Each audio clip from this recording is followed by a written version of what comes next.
get that zoomed in a bit. Let's see how that is. I think that'll be splendiferous.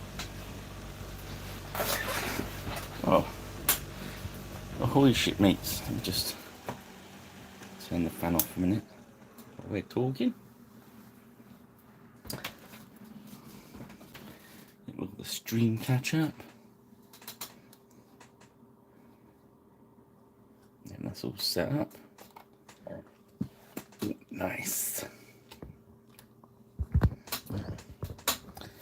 My missus is tangled in the wire for the camera. One sec. Just sort that out over there. There we go then. So, good evening. Welcome, shipmates. Tonight, we've got a double header. Couldn't decide, as I said in the title, so we've got Saga Christian Priest number 3, SPR 14. And we've got Pagan Priest 5. There's a lot of Pagan Priests. SPR 15. Okay. There, I believe they're £4.50 Saga miniatures, those ones. They come with the bases. Let's have a look at the miniatures quick. Is the Pagan guy. Obviously there's nothing to stick together. He's a one-piece mould. Very clean. Stuck into the base. Zenithal highlighted undercoat. As normal. Pumice on the base. Let's have a look at the Christian dude. Here he is, waving his holy sword. I shall gather you, my flock, or I shall smite you. Yes. So, obviously, he comes with a separate sword and his hooky staff, which has got a proper word which slips my mind for a moment. But he's got one very handy for hooking things. His flock. Yeah, so again, Zenithal highlight, or Zenithal undercoat, pumice on the base. I've done lots of finger wiggling. So I've got 2 to do, so let's crack on. Let's crack on. Let's start with agate skin.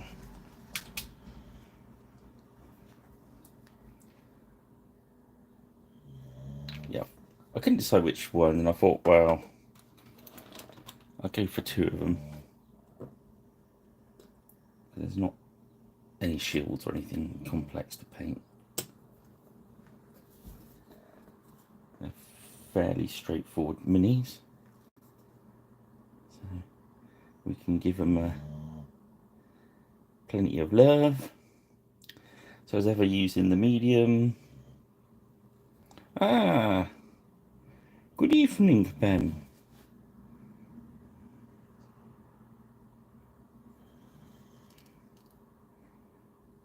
How are you today? We've hit an unseasonable, I suppose it's not unseasonable now, but a surprise hot couple of days. So I'll switch the fan off for now. But if the computer warms it up around here, I have to switch the fan back on. But hey ho.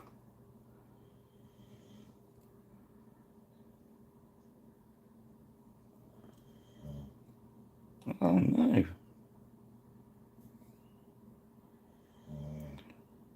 All on the men now though, Betty. Hopefully.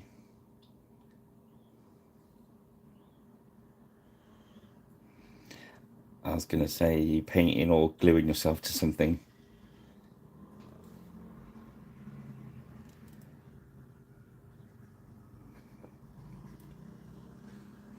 What's the smallest scale you've glued to yourself? I mean, have you gone down to sort of sticking 2mm ancients to your back of your hand and wandering off, not realising?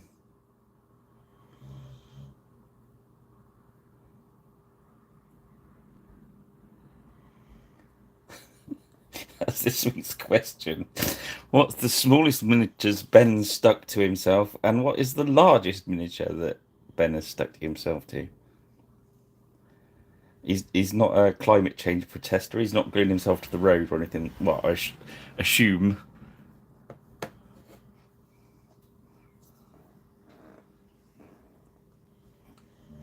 One assumes you haven't been like some of the protesters over here gluing yourself to a motorway or anything. Does that even count as a miniature anymore? It doesn't really, does it? 'Cause that's a 1-in-1 scale miniature, isn't it?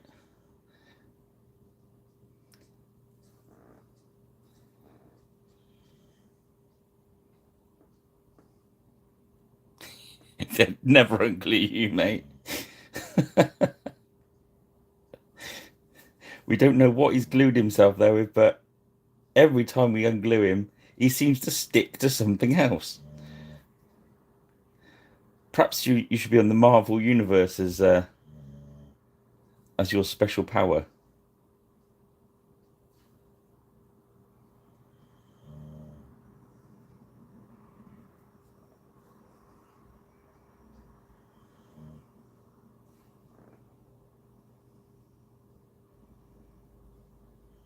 Mm.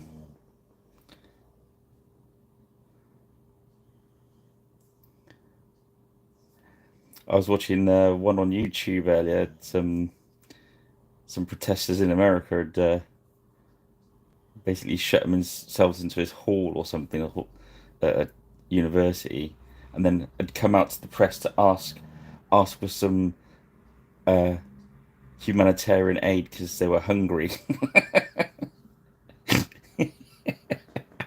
I shouldn't laugh. It was just the. You mean you didn't think about taking some snacks?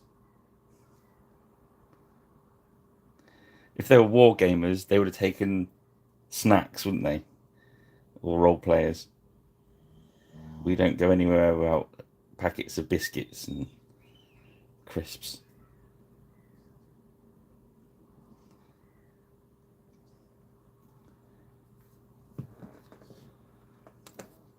I just like it to say I'm not laughing at the fact they protest because I think it's good that people do protest, but I was laughing at the fact that they'd forgot to take any food with them, which is a slight oversight, isn't it? Anyway, back to the painting. That's the agate skin base colour.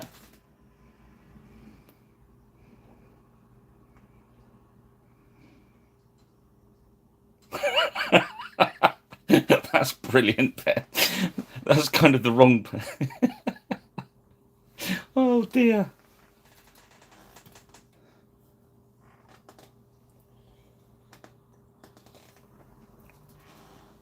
Yeah, it's brilliant. I think it's like I was watching some protesters getting unglued with like because I bought some debonder just in case. I've got some over there. Um, but yeah, I mean it's quite funny. Um, we're going to go with Brigadine Brown for the Christians, like under habit. Is it habit?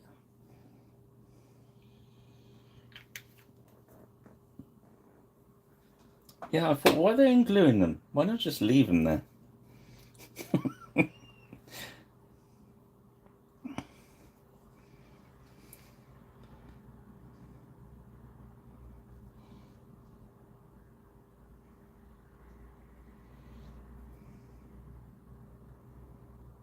So let's say we're just adding a beer.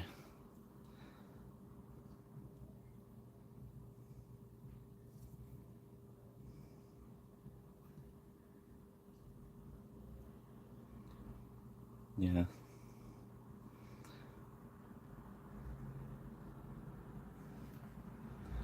Yeah, I don't think a lot of this is thought through, is it really?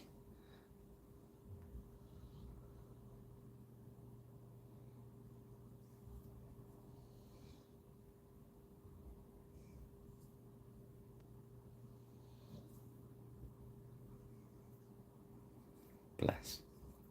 Oh well, on with the miniatures. So, as you can see from the description, I just thought it would be cool to do both of them.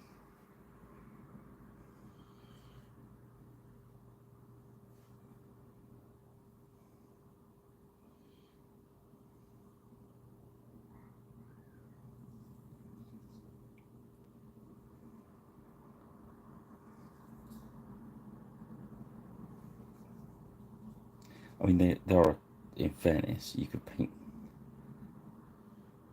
and you've got these fairly plain Jane miniatures, you can get them to a pretty good standard fairly quickly.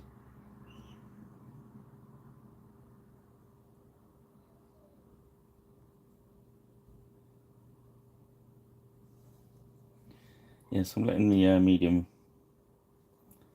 thin the brown quite a bit. That's the beauty of these Fanatic paints. They're a rare lot, even more pigment than the old ones, which were quite pigment heavy anyway. So when you thin them down, especially when they're going over the grey bits of the Xenophore, they just, well, you see, they just cover. It just covers for fun.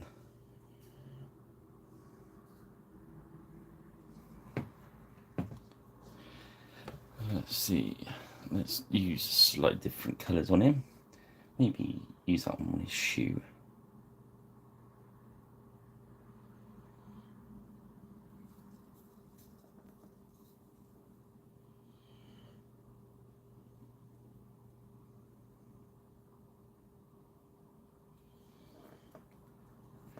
Yeah, I'm getting into these. I think when you first go through a range, you go through all their fancier ones, and then when you get sort of dig a bit deeper, you find these are really quite a cool pose, isn't it? Well, I think so anyway. Right, let's go for. This is a grey blue, night sky, black bluish grey.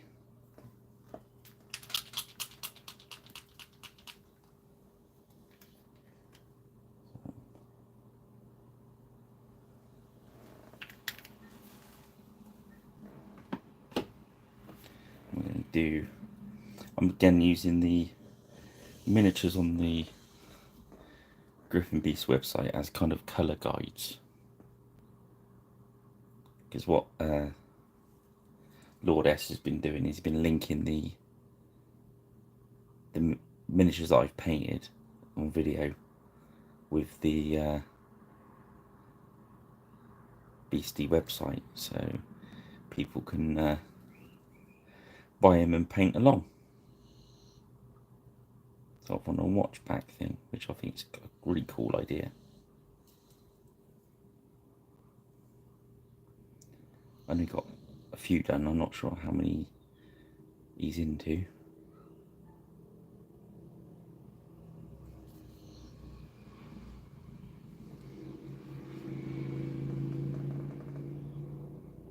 Oi, hoy, Rich. How are you doing?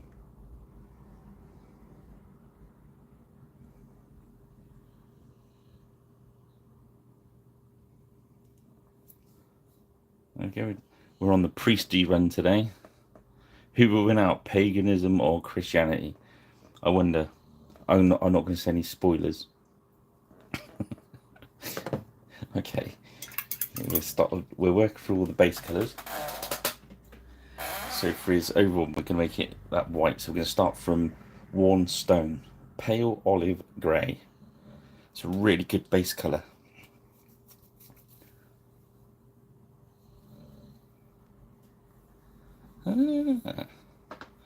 Talking of 20.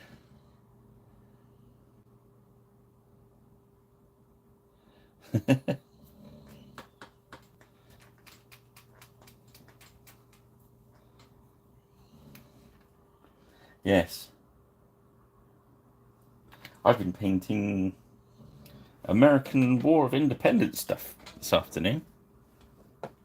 Well, well, most of the day in between packaging stuff up and what have you, doing boring stuff that keeps paintbrush out of my hand.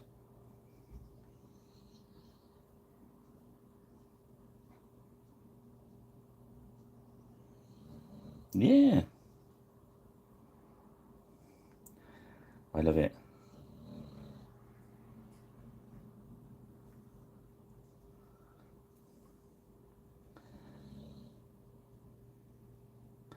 It's when you're doing it the like a show when it reached that one in Siren, trying to paint the prize for the next round of the competition as the round's going on, which was quite hectic because I wasn't in my painting room anyway. And then everyone's interested in what you're doing, so you're trying to paint, talk, paint, talk, paint, talk. And yeah, I was quite worn out after the weekend.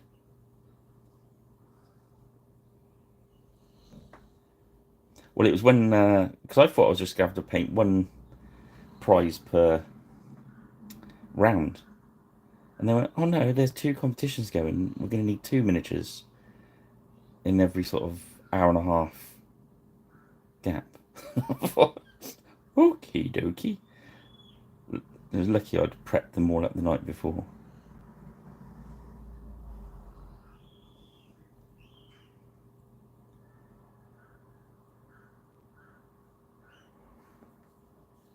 Yeah, this stone I found is this is a really good base for your white cloth. I'll show you in a sec because it's got quite good coverage, as you can see. Of it, sort of worn stone, isn't it? This one. It's pretty much going to solve your any issues that people got with painting white. Really, I think. I've never personally worried too much about it.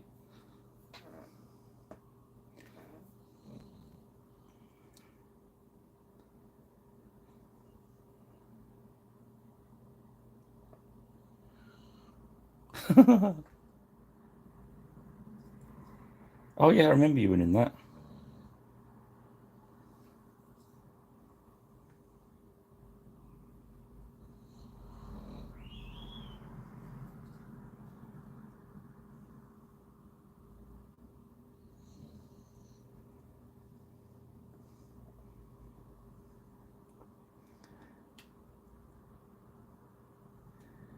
So in a way, really, your skillful tactics of coming second in a 2-man competition won you the prize.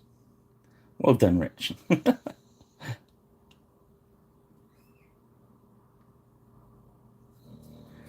other thing I started getting ready for is Sunday, the Lincoln Barn War Games Society Club. I'm not sure if they're a society club. Apologies to them if I've called them society when they're a club, and vice versa. Yeah, in good old sunny Brizzle, doing the tabletop sale. Oh, let's just show you. Let's just flash Rich some of the miniatures. I've nearly finished these, Rich. Look, is that the sort of colours we were going for? I've kind of mixed them up so they look a bit sort of militia-y. Is that what you're after? Hope so. I'll send you some better pictures later. So that's 2 different blues, and there's some browns and all that sort of stuff. Then you've got some.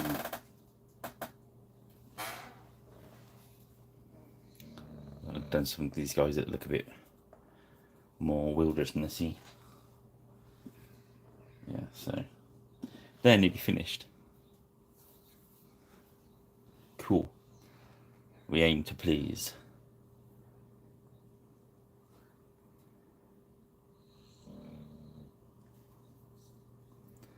Yeah, tomorrow I'll probably lose to prepping up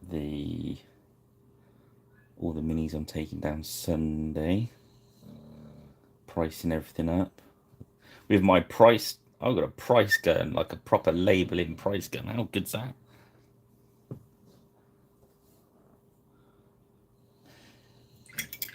So yeah. So you see that stone, getting back to the miniatures. So that stone, what's it called? Worn stone. Gives us a nice sort of darker beigey colour, which kind of cool. Right, nice.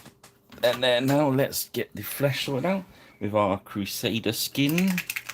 This is the Crusader Speed Paint 2, which I use as my flesh wash. Let's get the wash brush. I put a little nick in the brush so I know which one's which quick.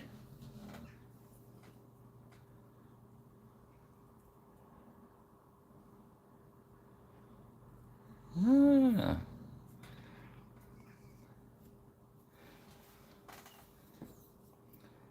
Yeah, I'm gonna hopefully get to some more, booking for more shows and stuff this year, which would be cool. Next weekend, Rich, I'm not gonna go to Partisan. I'm probably gonna end up going to visit Martin at the Cirencester, because they've got their sword point event over the week next weekend. That's if they allow me, and I'll try and get some videos done. It's quite. I won't rule it out next Sunday, but maybe, probably not. We'll have to see what happens in the week.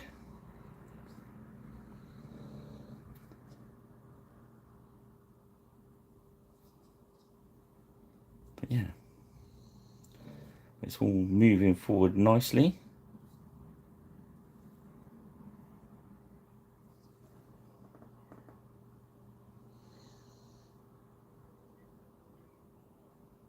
Well,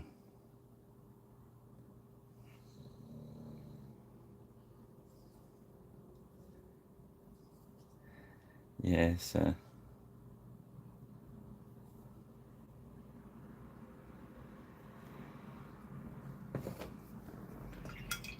Oh, I'll show you my new business card. Look, check this out, guys. Look at that. Well, I'll just give them my details over the internet. Never mind. But I was trying to show you like this burning pirate ship on my business card. How cool is that?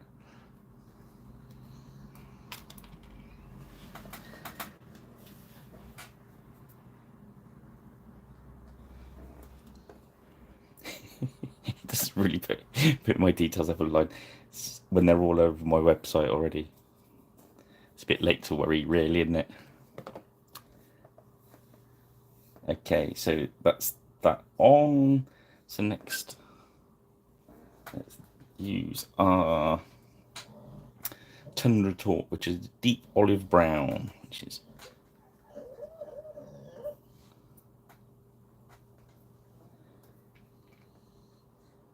cheers, mate.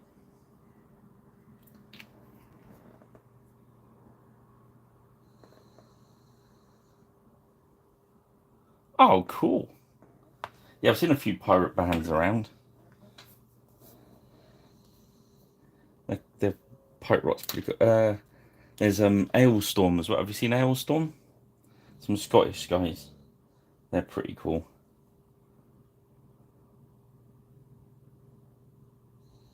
Pretty cool. Very cool.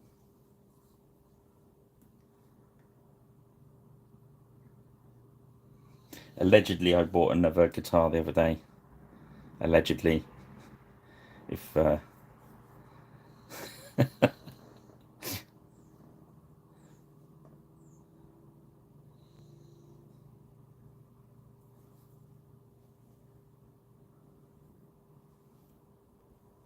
just thought I'd put this olivey green on these leggings, just it's a different colour.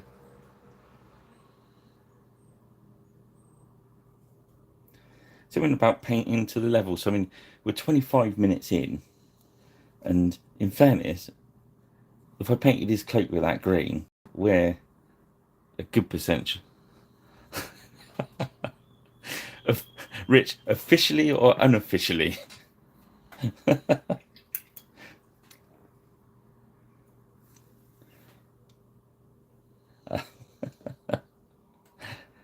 I've got a few. I think that's fair to say. Very, very much so. Now this guy's cloak's kind of this sort of weird green online, so let's go for this weird green, evergreen frog, blackish green. Oh blimey! Well, 6 string kind of ordinary guitars. There's 1, 2, 3, about 4 kind of acoustic-y ones and an electric one. That's 5 basses. I've lost count of basses now, so I'm afraid. There's about, and there's over a dozen.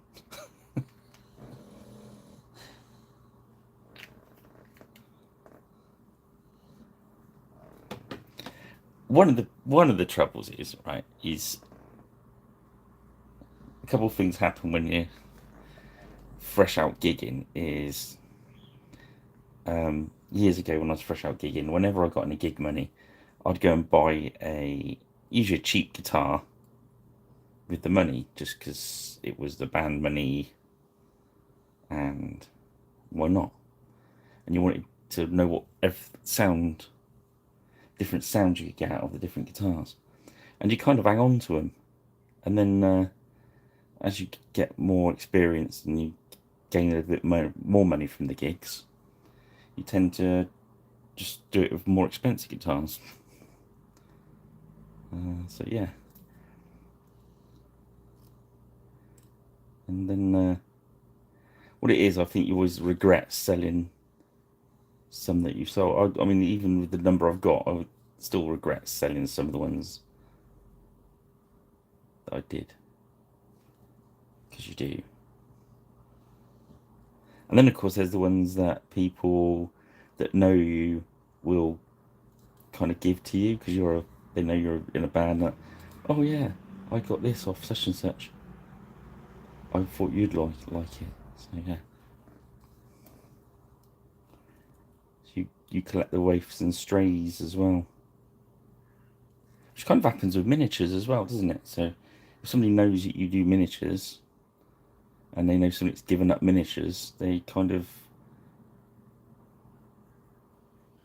wander and yeah, you say that, Ben. I've got my son's drum kits all over my house as well. He moved out and stores his drums here. How does that work?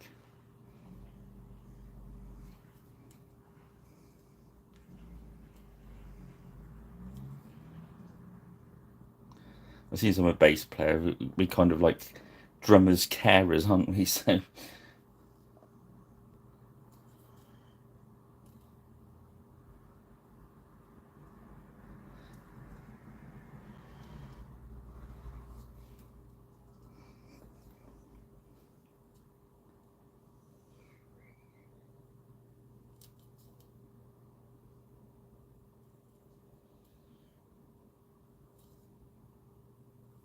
yeah, that's quite a nice screen. That one, was it green frog?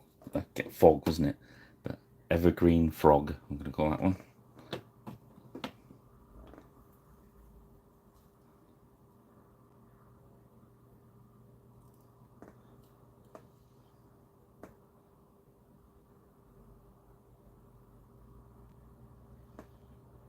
Oh, I've got a couple of Weststones.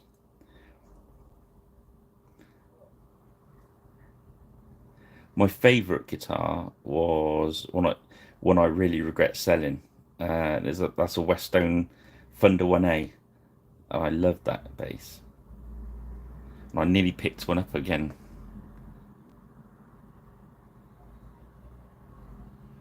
Oh wow.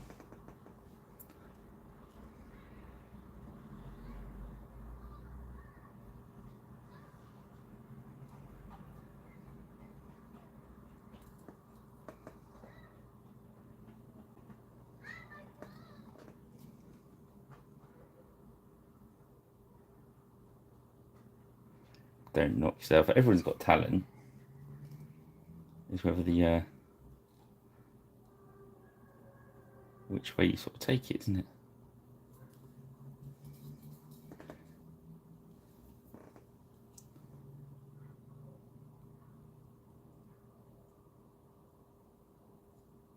There we go. That's evergreen frog.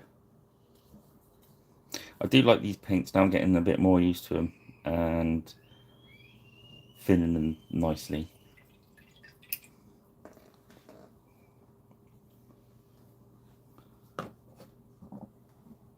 Okie dokie.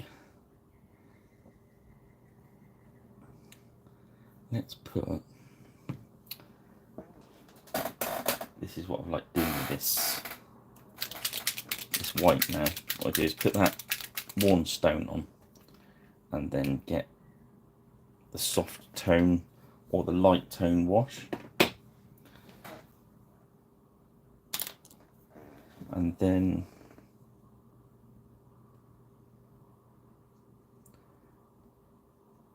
load your brush up with medium so you're not taking too much of the wash in, and just give the white a nice once over so it's not too heavy. You see it's just darkening it down there. Can you? Yeah, it shows up on camera, that's good. So I'm just gonna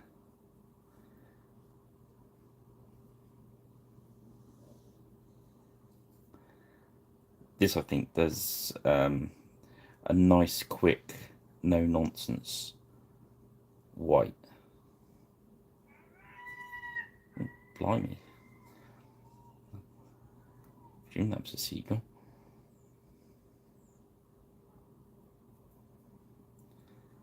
So mixing this soft tone with plenty of our medium. And I'm going to go back round. Now I'm just haven't put any more into it. I'm just making sure it's not pooling up anyway. You don't want it pooling up. You want it to cover the whole area. There we go. Ah, bonjour, Jean-Luc. And then with the rest of the soft tone, I'm just going to use it up on the ordinary brown. Oh, that reminds me, Johnny. That that Viking on eBay ends in a couple of hours' time, mate, and you're still winning it for 99 pence. Yeah, it's that one, the miniature we did last Friday's paint along, the Viking Warlord. As promised, I stuck him up for 99 pence. I think there's about 4 people watching, so they're all trying to win him for 99p at the end. But our friend Jean-Luc is winning the race with 99 pence at the moment.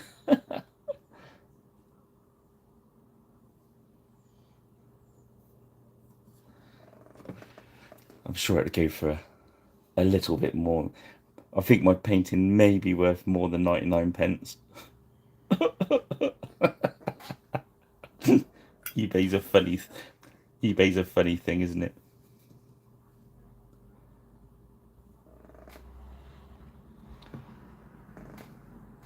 Okay,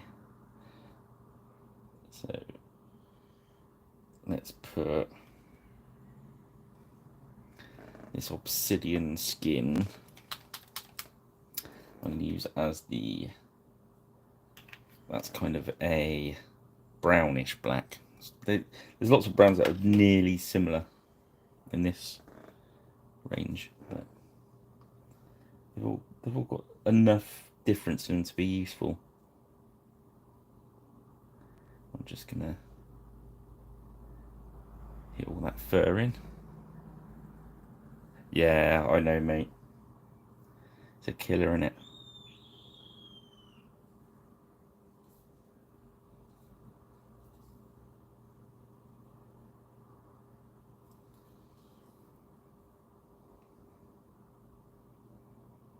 Wow.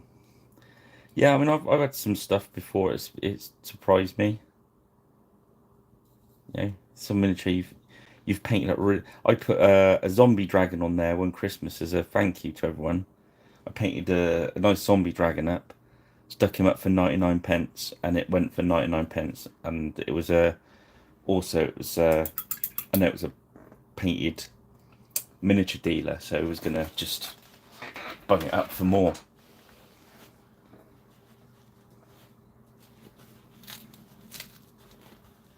But yeah, so that's what I've been doing is getting busy on there.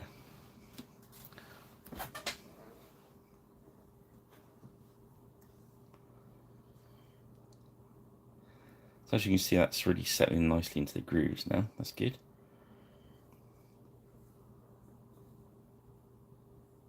So next I'm going to grab some grey, just a deep grey.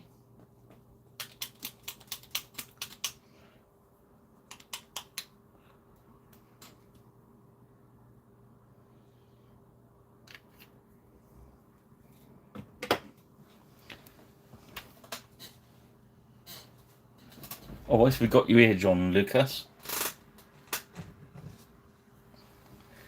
Let's blow some of the dust off him. I've put your mounted Grim Reaper to one side. Wow, how dusty is this thing? Now this is the guy that you wanted as well, wasn't it? Yeah. Tease, tease, tease. So I'll put him with him as well.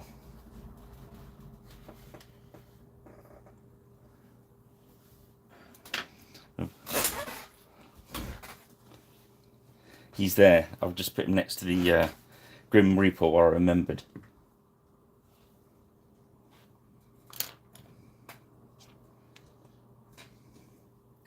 Tis done.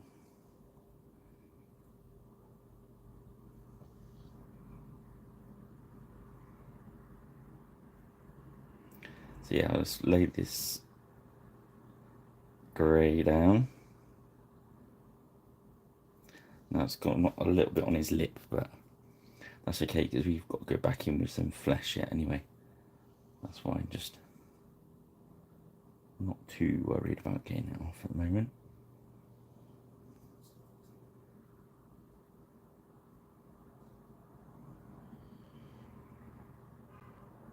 So we're going to add a different grey over the top of that one as well.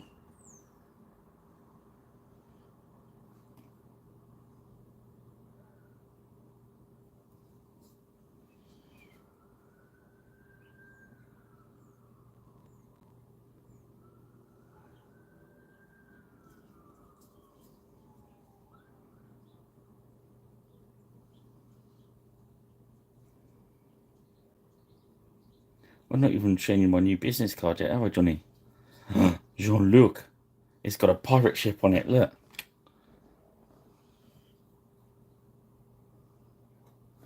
Look at this.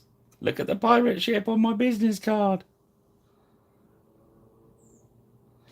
I had it as Richard Newton. Instead of commission painter, it said pirate. My missus said, well, what's the point of you giving people a business card saying you're a pirate? And I thought she had a very valid point.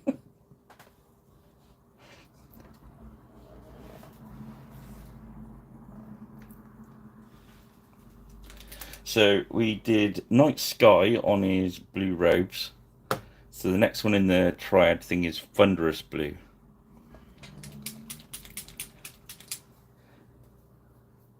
Yeah, I was very pleased that my card has got a pirate ship on it. Very pleased.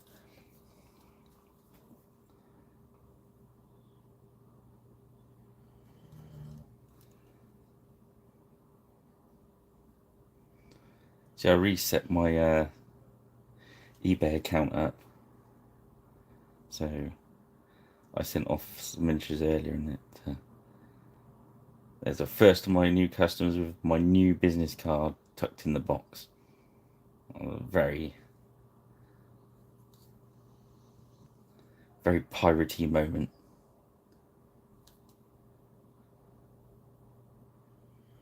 There we go. We just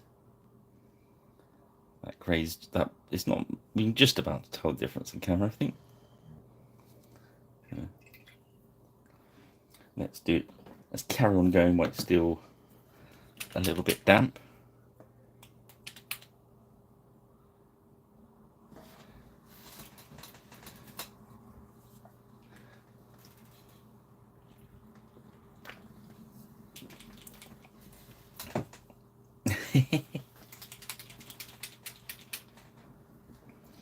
So now we're going for Stratos blue, bluish grey still. So we're climbing up the grey scales. Again, we're gonna a little bit of medium, a little bit of paint, and we're gonna concentrate on the higher parts again, on the edge there where the light's catching it.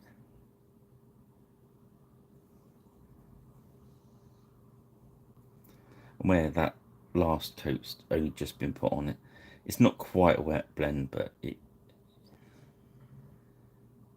if you run a bit quicker and it wasn't so warm today, it would be. So yeah, we're just laying that in there.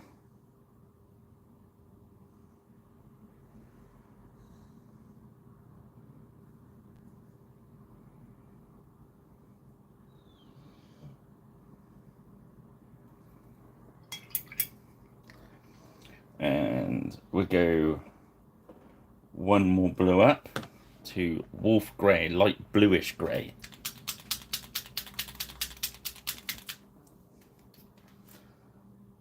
Because we've got plenty of time to play around with these miniatures.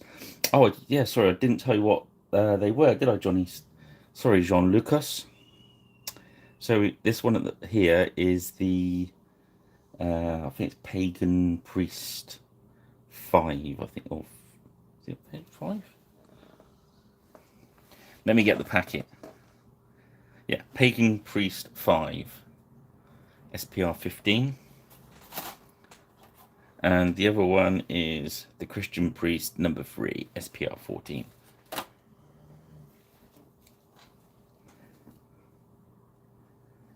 So now onto that wolf grey, that bluey.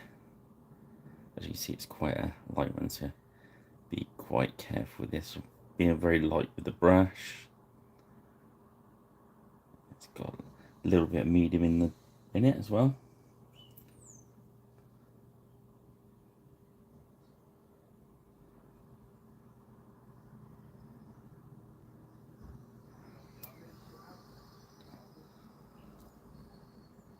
Okay. Medium. Sorry, Rich. Yeah, I know. I got so sidetracked this week. Oh my god! Well, every week. I'm just rubbish. Sorry, mate. Yeah, they're cracking. They've got a lot of character to them, haven't they?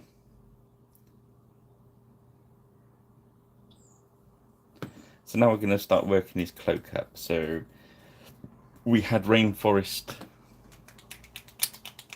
frog. Now we're going to go to medieval forest, dark greyish green. These are some of the colours you don't get used a lot. That's what's nice about having a nice big range of colours. These aren't colours I'd have probably bought, in fairness, because they're a bit weird, but you know what I mean. But if you've got them, use them. So what we're doing now is we're gonna, because it's only the step up, you can be quite, if you actually thin it a little bit, so you've got the medium going in there, you can work right across the top of these, as long as you're leaving that first colour right into the bottom of the recesses. It's going to work for you.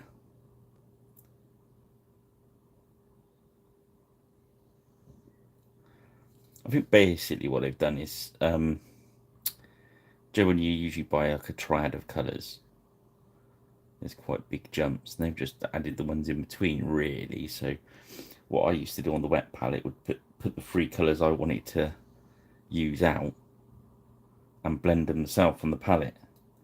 But you've got like the luxury of having them in a bowl, and you can jump around all you like. So I found that abomination gore that they used to do on underneath, that I used to like using underneath the pure red, is actually in one of the different triads now. Yeah, it's got that sort of washed out as the grey in it, isn't it? It's actually starting to look pretty cool now. It's well, highlighting it up. It's going to make his cloak look pretty funky.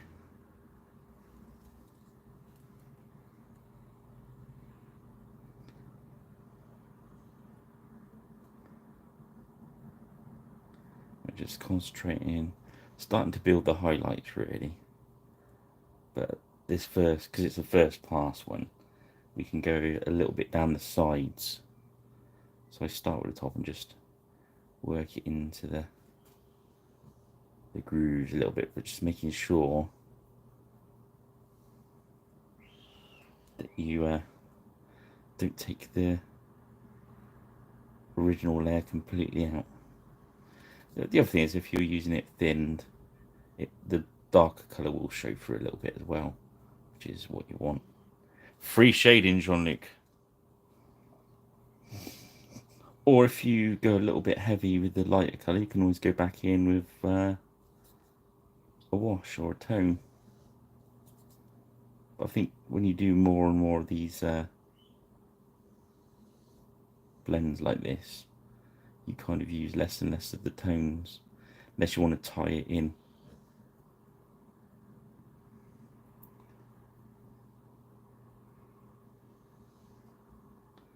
There we go. Let's go straight into the next one. So the next one in the triad is Pagan Pine. This is going to need a big shake look, so you can see all the blues. I reckon. What do you think, Rich? Have I used this one yet? It looks like I might have used it once. Maybe not. But let's give it a good shake anyway.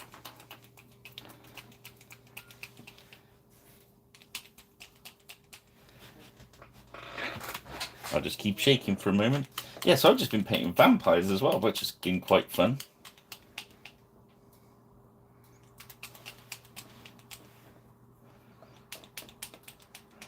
I found some old, I've got a big box of really old blisters.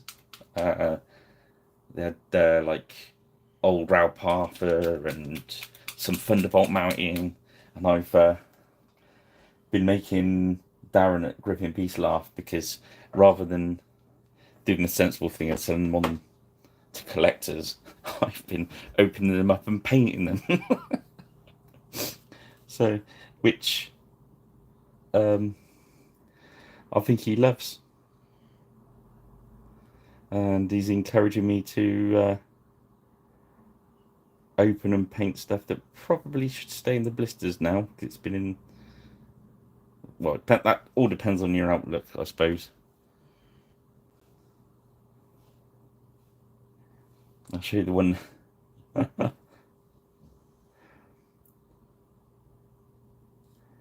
Yeah, so what was it? Oh yeah, the vampires were the original West Wind Games Vampire Wars game ones before they went into the new style blisters as well. They were the old paper ones. So that's been fun. So the first packet I found was the Nosferatu, which were quite cool. But the second packet were awesome. They were like they were called Vampires Through the Ages. There was one that looked a little bit like Cleopatra, one that looked like Mark Antony, but as vampires. There's one that looks like a sort of Edwardian style fop, and one looked like he belonged in Big Trouble in Little China. Is it Big Trouble in Little China or whatever? You know, the Kurt Russell one. But yeah, they were really fun to paint. So that's that next higher, wasn't it? It looks a bit grainy on the camera, but it's not on. I'll show you this these ones through the ages. Look, they're cool. Look, what a cool vampire!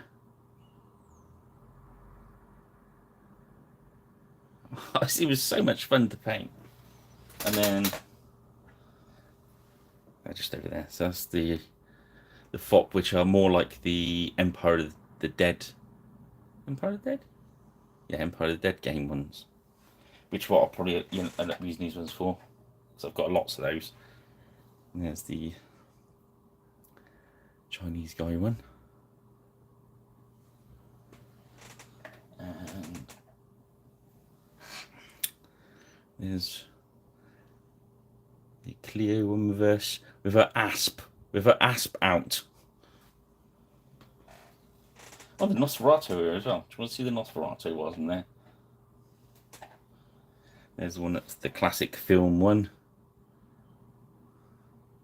It's got cracking eyes, look.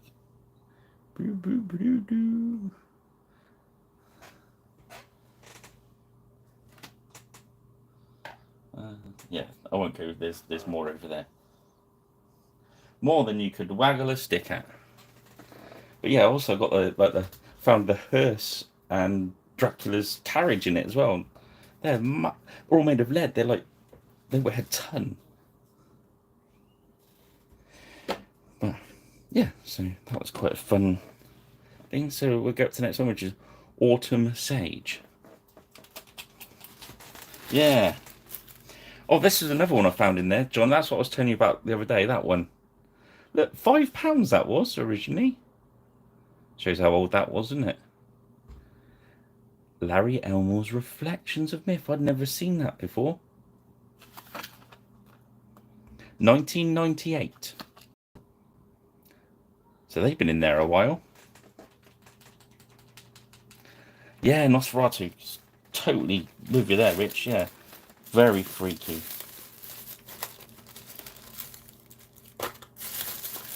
Yeah, so I got this box of miniatures kind of to go to the conventions to sell them. And I've just been opening them up and painting them, basically. I was trying to find some of the... I found some really kind of rare ones. Yeah, he certainly did. I didn't know they'd done a whole miniature line of this. Oh, this one Darren's given me to open up. What about this one? Look at that. For the GW fans among us. Should that stay in the packet? 1995. I think it will come out and be painted.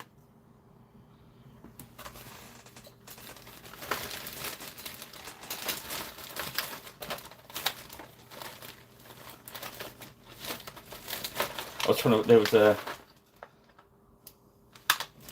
couple of. How about this one then? Look at that one. Enchantress, female spell singer casting. Apparently, that one's quite rare. So I'll be taking it out of the packet and painting it at some point.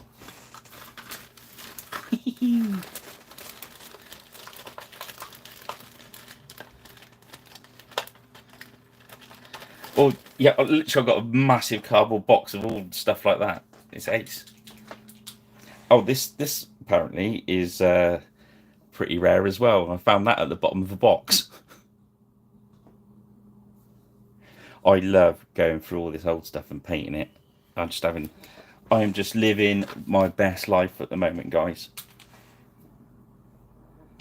And thank you for joining me on my little adventure. I think I'm gonna have to do some other videos. Right at the start of this channel, I did a couple with unboxing some old 40k stuff. I don't know if any of you saw those ones. So we're going for Autumn Sage now.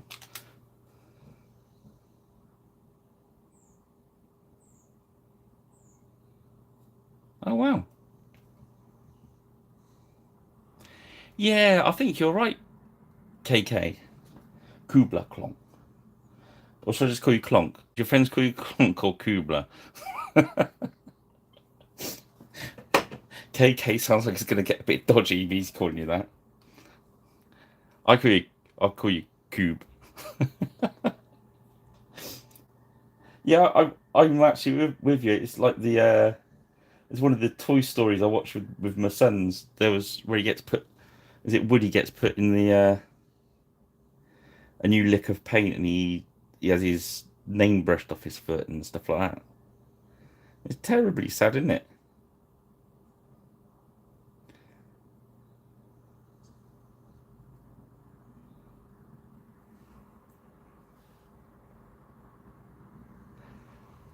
See, now, Rich, what I've been doing basically to let you in on the secret is so a lot of the stuff, for instance, like that Larry Elmore one, is I've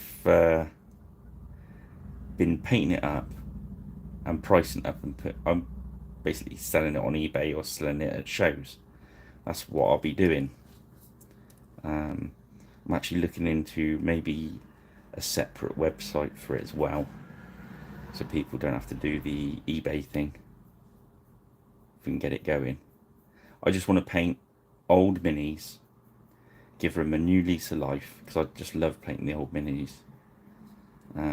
I'll grab a few more in a sec if people want to see it, or I'll carry on painting in between. Yeah, let's just pick 2 miniatures to do tonight and then mess around with old miniatures.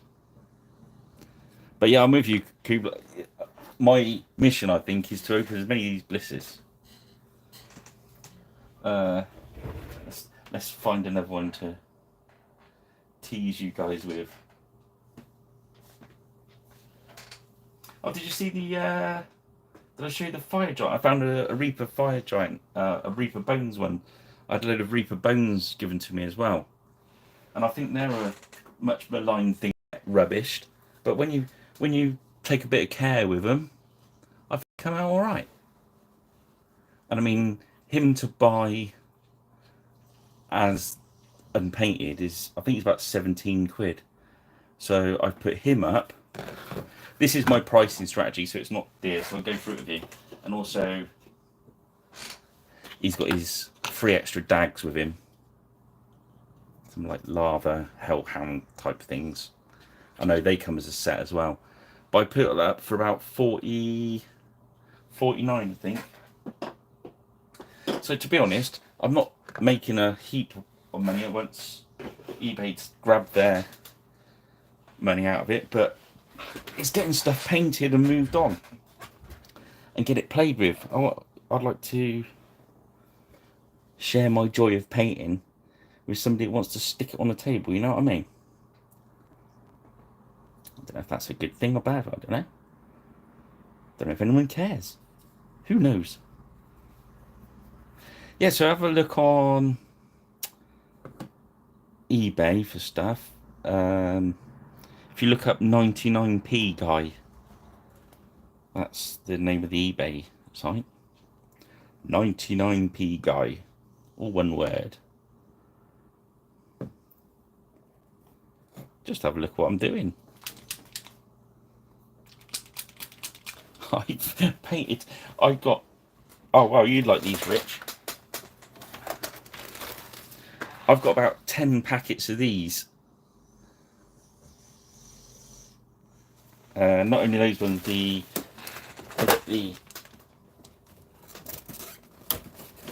oh, where are they gone? The Raoul Parfa Classics ones as well.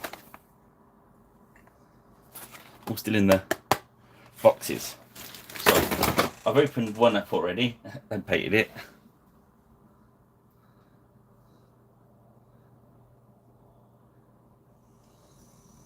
So I've got a unit of those. Look at this guy with a horn. He is the most horny horn player ever. So check out that for an elven horn. Yeah. So there's a whole unit of those ready. Those boxes I've got loads in. They're boxes of 20 lead miniatures. And they've got the lead bases as well.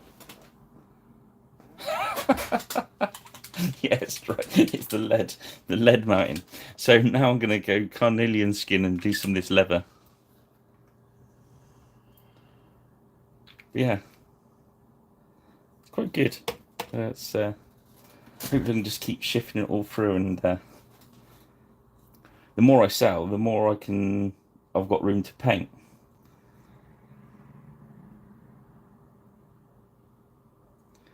So that carnelian skin is my favourite go-to for the base of the leather.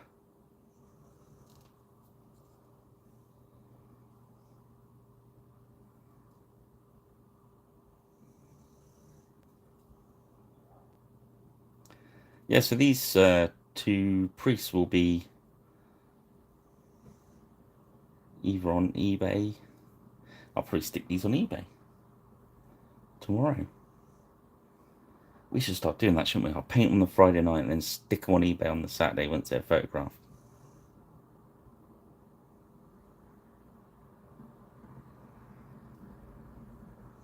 And he's got like a face mask. It was a different colour on their one on the website, but I thought it'd show up better, like a level one.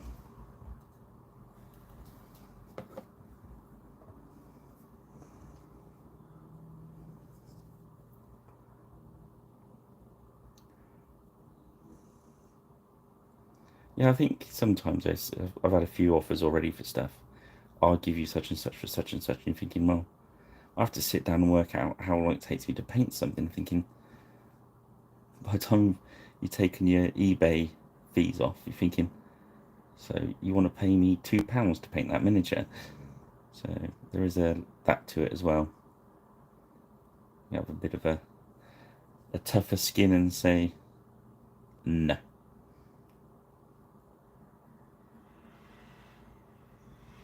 But not for you guys, in fairness.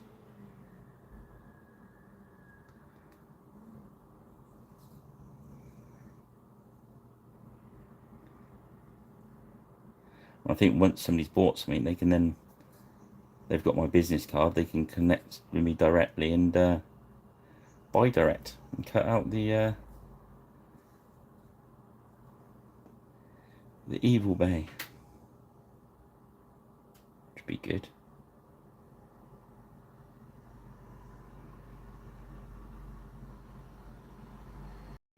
But yes, enough of that. It sounds like I'm pushing it, and I'm not. I'm just excited. Just a bit excited, guys. My apologies. So yeah, let's do the handle of its sword.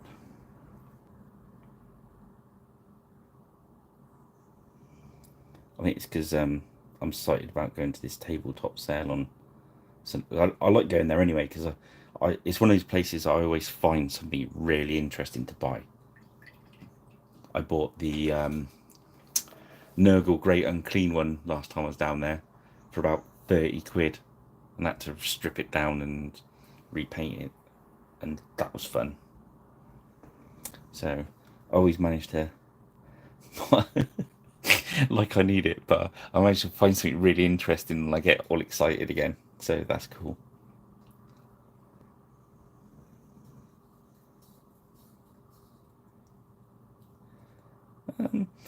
Now they've got this pagan guy online. They've got him really dark hair. I'm thinking of maybe making him blonde. What do you think?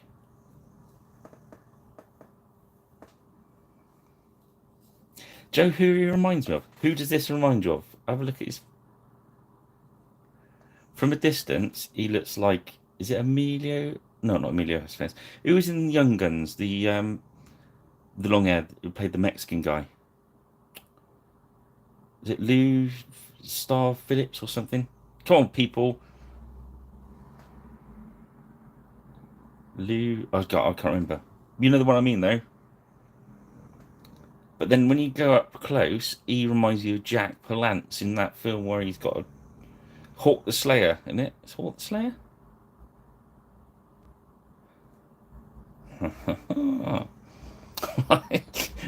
Back to painting the miniature. I'm very distracted tonight. It must sound like I've had about 8 tins of Red Bull. I haven't, by the way.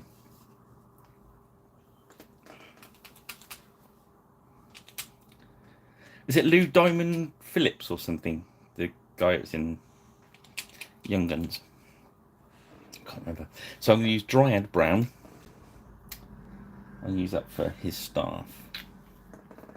I might use it for his staff as well.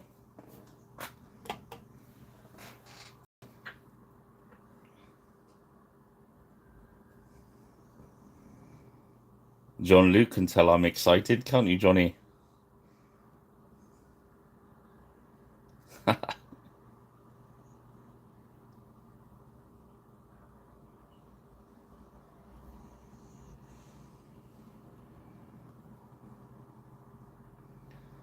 I must admit, when I first got these paints, I kind of liked them, but I was a bit scared with them.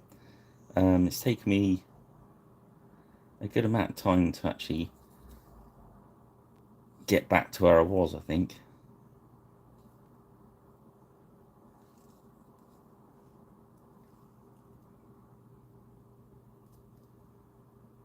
Oh, sorry, guys.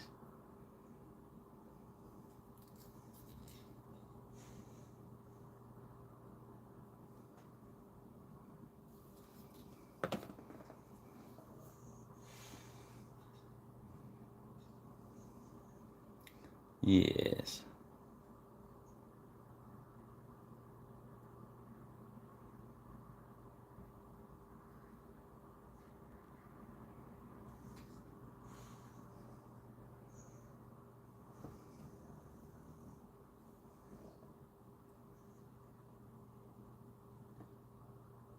I thought I was using the wrong brown again then.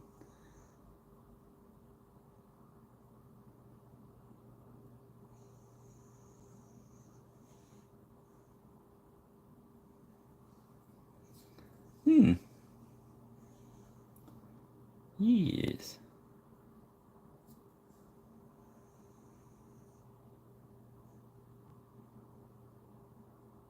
So you see that we've gone quite thin over the Zenithal with this paint. It's got that lovely matte finish to it, you know what I mean? So I'll show you what I mean in a sec.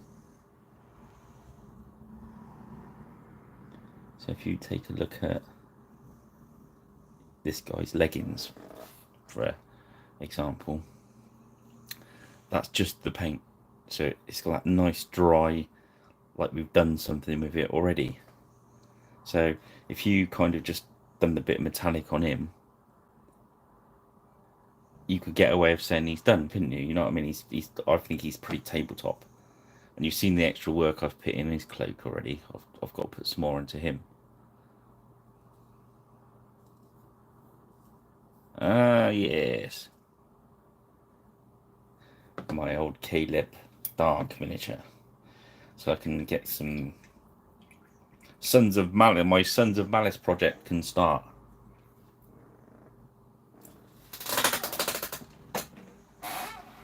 So we were GWing then. Gunmetal next. Perhaps I should do that on paint all the Sons of Malice on. Perhaps I should do some old school painting on it. Maybe interest me doing some old school. I mean, I'll carry on doing all the Griffin Beast, but maybe do some short extra videos of just the odd old school miniature and having a chat. Oh, pardon me.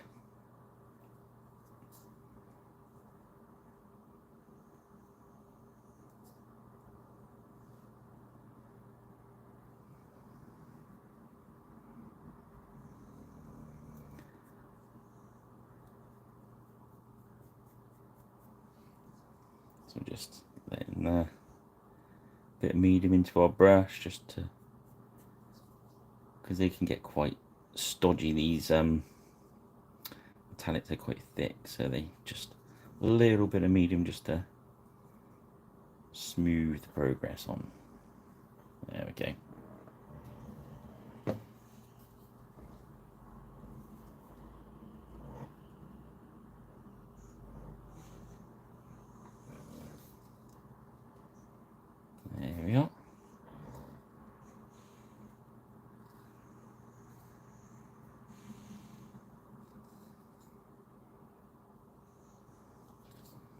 Yeah, maybe just because I can do that sometimes. If I'm in a, I'm doing some random bit of painting, I could just click the camera on.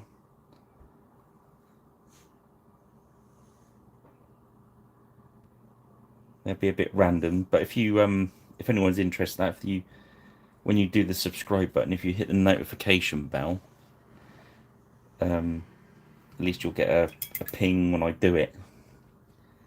But I probably won't advertise doing it. I'll probably just go live.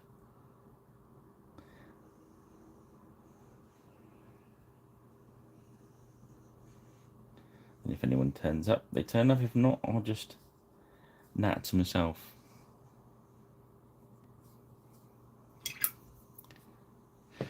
Okay, I think blonde hair.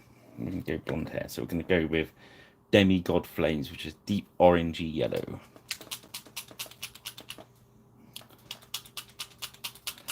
It'll have to be in between commission painting, because obviously it's not fair to put people's commission miniatures online as I paint them.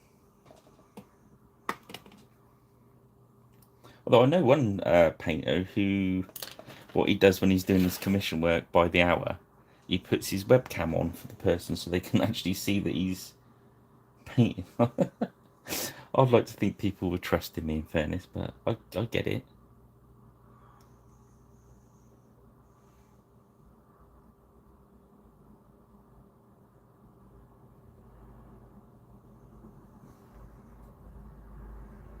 Yeah, they're pretty cool little miniatures, these ones. I say I've got to visit Beast Towers the next couple of weeks to talk about the next stage in the pirate invasion of Beast Towers.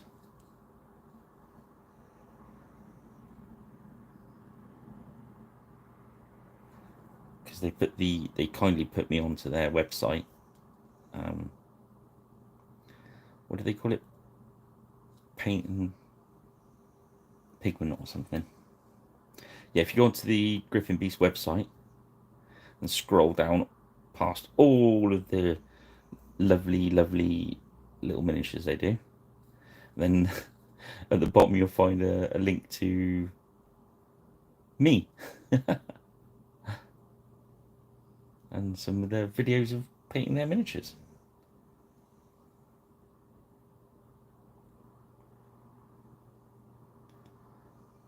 And I've got a few ideas where they're going to take that as well, which is quite exciting. But I've got to get down there and cool.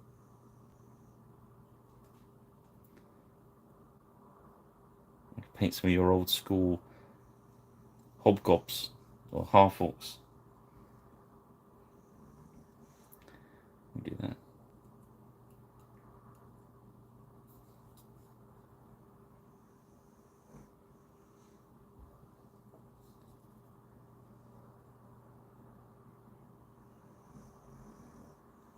I'll give you a shout, Rich.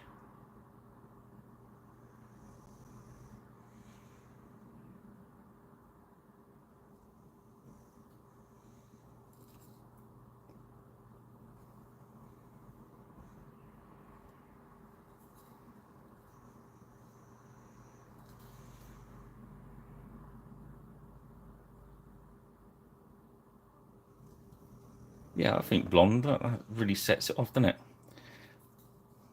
I know probably have to, we'll darken that off in a minute, but I like that as a base colour for evening, Gary. Right, let's get the bases painted now. Then we can start looking at what we got.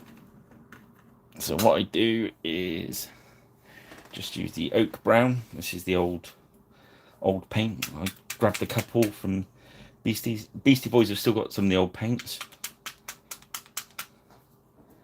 So if you need any of those, grab them while you can. I think they're going to stock the new ones. So I just squirt some of that in there. Then I grab some medium. Yes, rich, I know. And then I grab a rubbishy brush. And I want this quite watery. You can tell once you start putting on whether you've gone mad or not. Yeah, that's fine. Just see how watery that is. So I want the pomace to show through the brown. This is the bit where I usually scrape any of the browns I've got kicking around that are dark. Chuck them in there. Oh, pardon me.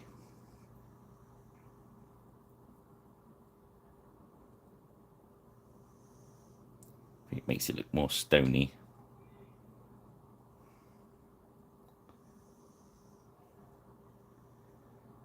All good here, mate. As you can see, we're doing the pagan and Christian priest at the same time, because that's how we roll. Multi-faithed and multitasking. So yeah, that's the pagan priest, obviously. And here's the Christian one.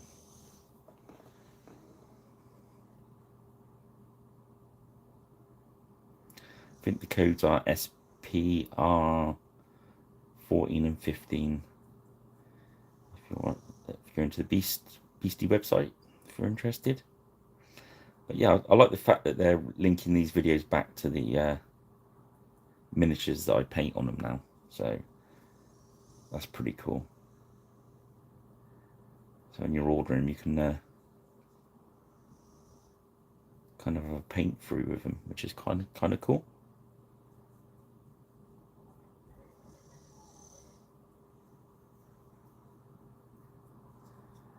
If it helps inspire people just to grab a brush and have a go. Let's just put an extra bit on there. It's going to dry quite quick tonight, so there we go. I think at this point, when you're getting towards the business end of it, you can, when I've painted that in, it gives me a better look, you know what I mean, at what I've got going on. So let's put him down a minute and pick this up. So his white vestment there, he's had that worn stone on with the soft tone wash over the top. So next what we're going to do is we're going to go to the beige colour, Brain Matter Beige.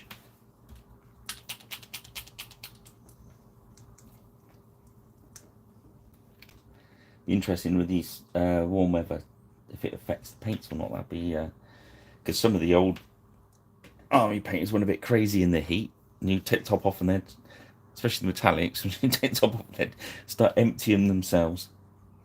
Like, is it in Ghostbusters where the eggs pop out?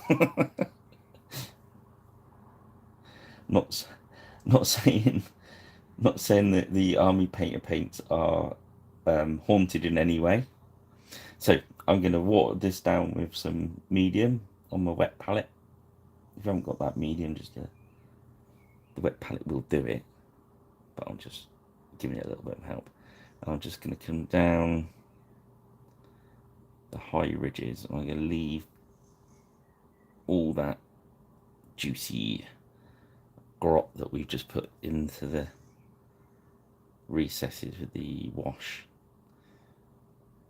So I'm just going to paint the higher bits.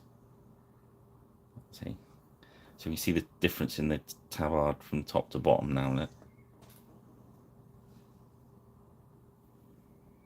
Just keep that medium, keep it nice and thin.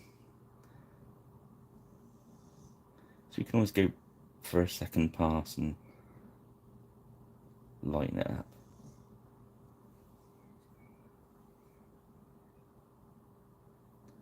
Again, we just want to start hitting those higher areas, anywhere where the light's shining directly on it.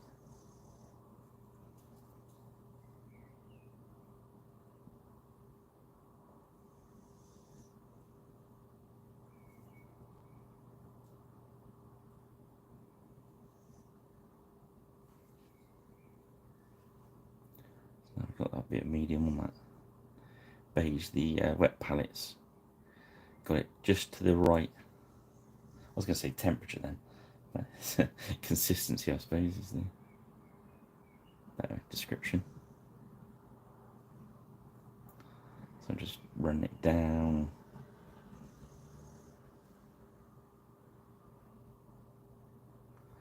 The top. Okay, we're going to flip it back round, and we're going to do the same thing again with exactly the same colour again. But this time we're not going to go down off the top ridges at all, so we're just going to come right along the highest points. But because we've already been round, we're just going to strengthen that beige in the higher areas, but it will blend a bit better.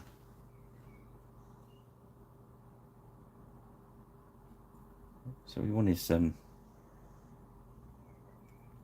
investments, but they're going to be a bit grubby, aren't they? Let's face facts. They wouldn't have been on a boil wash. So I'm just using the edge of the brush there, picking out the raised areas. Let my brush just gently touch down. So as you see on the back there, we got, it's a bit hard to show you on camera because it always glows up under the lights, but you'll be able to see in the photographs I do tomorrow, or maybe even later, or maybe even on eBay. So there we go. How are we doing? Yeah, that's looking all right, isn't it? So next, let's have a look at the brown. So we had Brigadine brown, wasn't it, we used for that? So now we're going to go up to Bootstrap brown, which is quite a dark brown. This is let's try to do just browns, this one. Quite inventively, quite these ones browns. So we're just gonna again add a bit of medium, and we're just gonna hit the higher areas. We're gonna go quite heavy with this and leave that darker Brigadine brown into recesses. So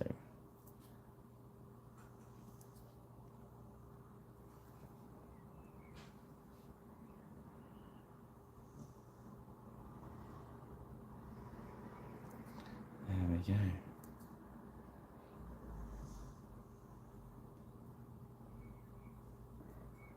So Ben hasn't typed for a while, has he? I reckon Ben's glued himself to his 15mm World War II stuff. How many tanks have you got stuck to your face, Ben?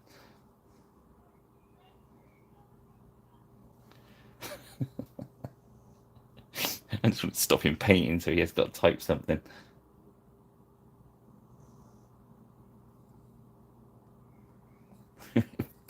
It's our eco warrior. He's gone off to glue himself to a motorway.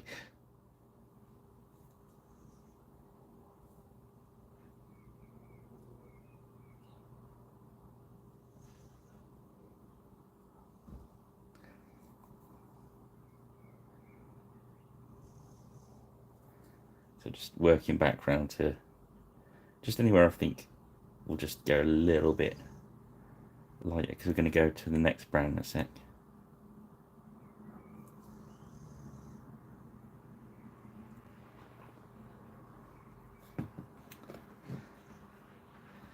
Do you reckon you're going to win that Viking for 99p, John?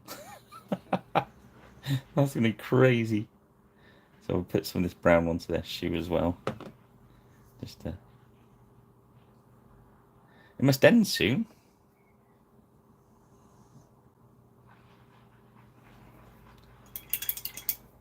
Let's get the next brown involved, which is the leather brown.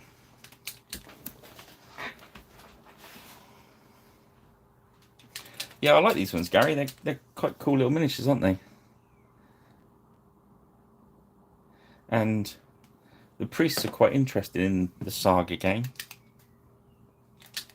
That's 2 hours. Oh man, that'd be funny if you win that for 99p, mate.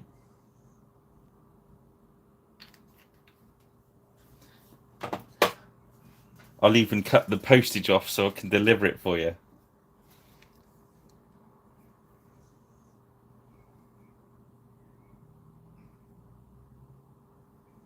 So this is the leather brown sets. We're gonna, again, those highlights we've just done. I'm just gonna work our way around those again.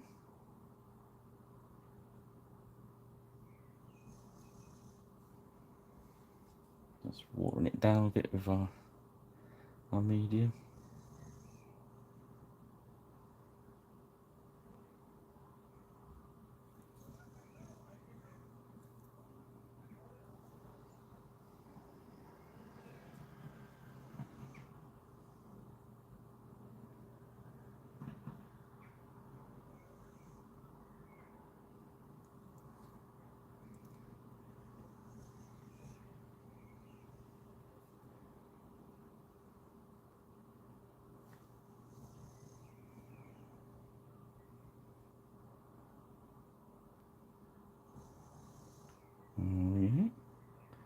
So just going, each time we're going in tighter and tighter inside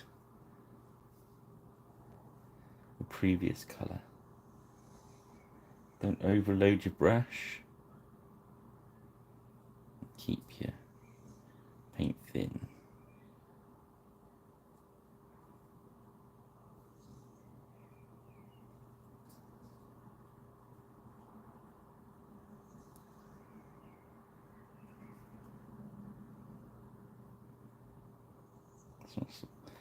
Nice little detail on his sleeve.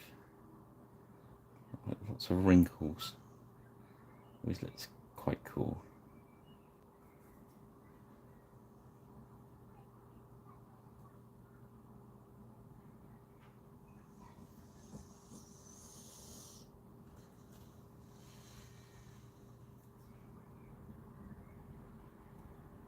Okay.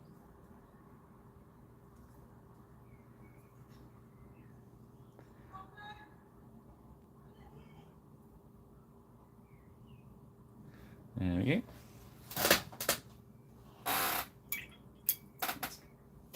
Let's go to the next one just for a little highlight on them, which is Paratrooper Tan, which is a light brown.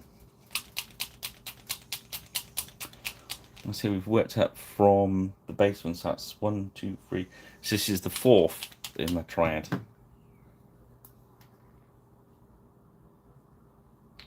And that one likes the heat, that one's gone a little bit crazy. We're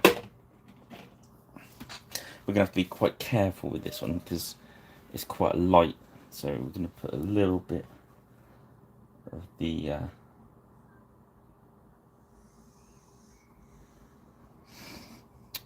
medium, and we just lightly just go right along the top edges. You see that? So just the top edges of anywhere that's raised. I'm not going to go down. When we go along the bottom there, we're going to go right along the bottom edge. We're not going to go underneath anywhere that's in shadow. It's not exactly how shadows and fabrics work, as true artists will tell me, but it kind of works at scale color. If it looks cool, do it. Go with the rule of cool rather than the rule of physics. If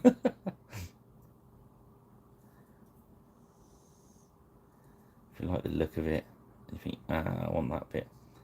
So all this light stuff I'm doing at the top of his arm, but I've gone around this side, but I'm not going to go underneath. There we go. And that one's got a lot around the top, but nothing underneath it. So as it goes round,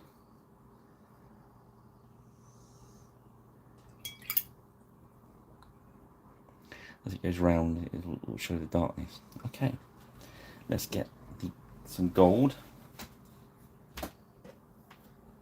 We're going with greedy gold.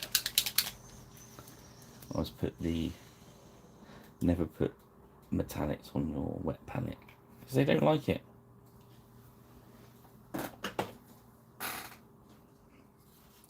So now we're just gonna swap back to our rubbishy brush. He's got no gold bits on him to do. We could do a gold buckle, but I might leave it silver. Oh no, let's have a gold buckle on there. It'll show back up a bit better when we put some light colours into the fur there. This is a greedy gold. Just put a bit of medium into your brush. If you haven't got medium, just make the brush a little bit wet. Not sopping wet, just so it's damp, so the paint just seems to flow better off a wet brush. This is a broken brush, by the way, that I'm using for the washes and metallics, stuff like that. Then when this one gets unusable or that one gets unusable, this one goes in the bin or to the school blue fund.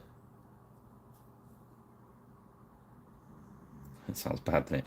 Yeah, they'd use it to paint the white glue on, not any sniffing kind of stuff.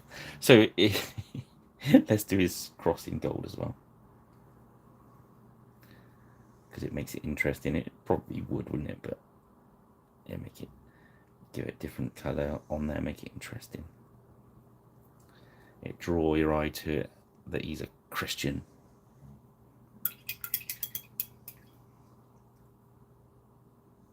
That's why I like you doing the sword hilt and handle gold as well. Let's show you what I mean. Let's put some gold on the hilt, because obviously he's a priest who obviously needed that for his flock to be protected properly. He needed a flashier sword.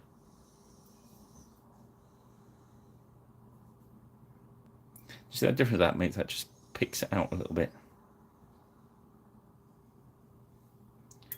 Always go for the rule of cool. Let no one tell you painted a miniature wrong, for heaven's sake. It's your miniature. Paint it how you like. Right, next is orange tone, which I like, but I still don't think it's quite as good as the GW orangey yellow. But it's kind of fine. There's a bit of a personal tasting going there, but it's certainly nice to have another one on the market because no one else was doing it. Like the yellow one. Well, it's like an orange one, in fairness. So I'm just going to lay this into the hair there. This will take it down a few tones.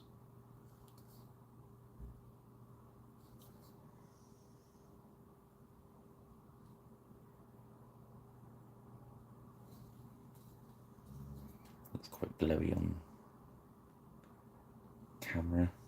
So I've got my second lamp set up, so there's quite a bit of light on the light colours.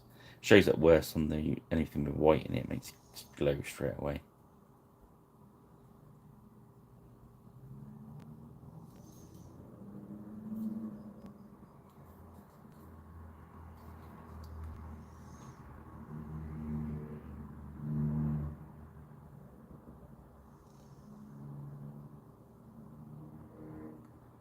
Yeah, going back around, making sure we got good coverage of this tone and it's not pooling up anywhere, making anything too orange. But I've gone for all over look, so he looks a bit darker. There we go. So now we're going to go back to his tabard. Sorry, vestments. Tabard? Vestment? I don't know. The white thing. We're going to go for matte white. So this is going to look really glowy on camera. And then we can use it to do the eyeballs as well.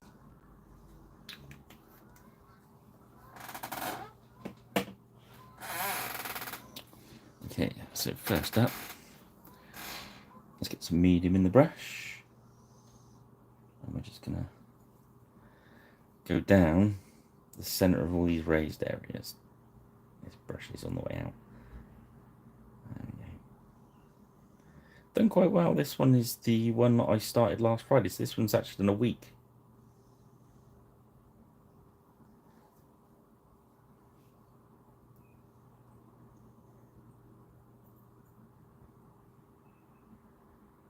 That's pretty cool. There we go.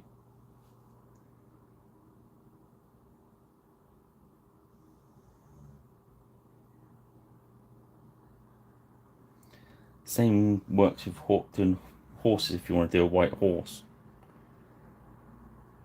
Technically, I'm going to get told off because there's no white horses, they're all greys. But if you want to paint a white horse, do it this way. If you want a white horse, have one.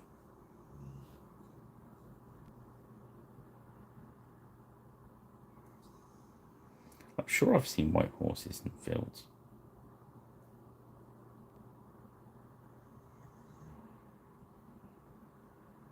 I'm going to get lots of comments in the week from horse lovers telling me I'm wrong, but sorry.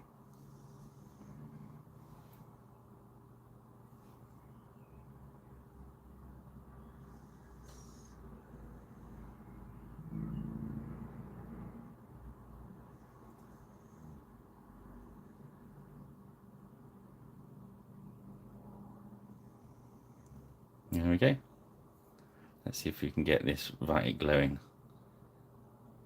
Sometimes you can get your hand over the right bit of light that's kind of gone grainy, but you get the idea. You'll get a better picture of it when I photographize it. Okay, let's get our ancient psycho brush out. I'm going to hit into the medium, into the thing. Let's go right through. It's probably someone's not seen me do these before. So, hand against the side of your bench. Yeah, and my elbow is locked into my side, which is locked against the arm of the chair. I'm getting medium on the brush, and I'm thinning the white paint out. Loading the brush, unloading the brush, so it's not loaded too much. Next, my right hand's gonna link into the base of the miniature or my left hand, whichever's easiest. Just so that's all I can move in my whole hand now. And I'm just gonna dot the eyeball. Now, because I was talking there and it's warm, the paint dried a bit, but you can just see I painted a little bit, so I'm gonna have to go back in. So I'll do less talking this time, so I can paint it. Don't try and paint it all in one go. If it happens, it happens. So that one went in one go, look. The first one didn't, so what we're going to do is we're going to load the brush up again. If it's too much, just dab it somewhere on the edge of there, on your finger. Some people use their thumb. And just shape the eyeball. There you go. Good enough. Exactly the same when you're doing freehand. You want to lock that hand out. If it hurts against the edge of your bench, because mine's quite sharp as well, but it doesn't bother me too much. But if you're doing lots and lots of freehand and it bothers you, I've seen guys put a bit of sponge behind their hand as well.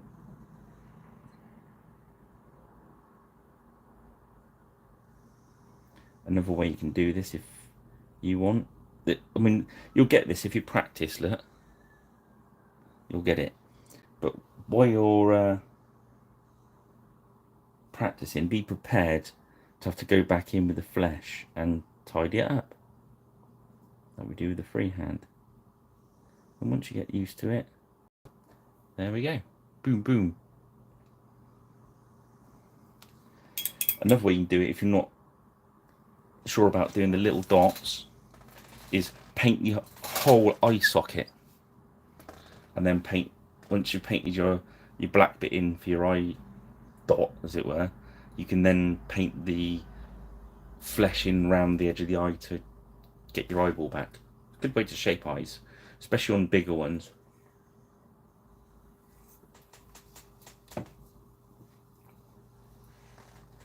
Right, so next we're going to grab our black. This is our watered down one. There's our little, I make these little gadgety things out of when I'm doing some green stuff, and they just sit into the back of the pot. Look, there we go. So now, same thing, because it's watered down, I don't have to worry too much about watering this one down. I just wipe it off on the edge of the pot and just dot the eyeballs. The trick I find with this is don't aim for the centre of the eye, just off centre, and then match the other one to the first dot. If you try and get it, oh pardon me, if you try and do them both right in the centre, you generally end up with them looking cross-eyed or boss-eyed. There we go. Not sure if you see it on camera, but hopefully you will. Again, not too much on your brush.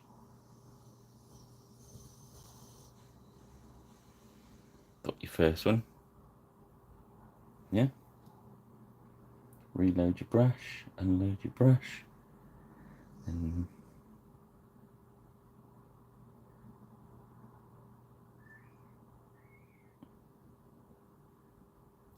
nice big black dot, so he looks a bit crazed. That you see, so he's like a 1,000-yard stare.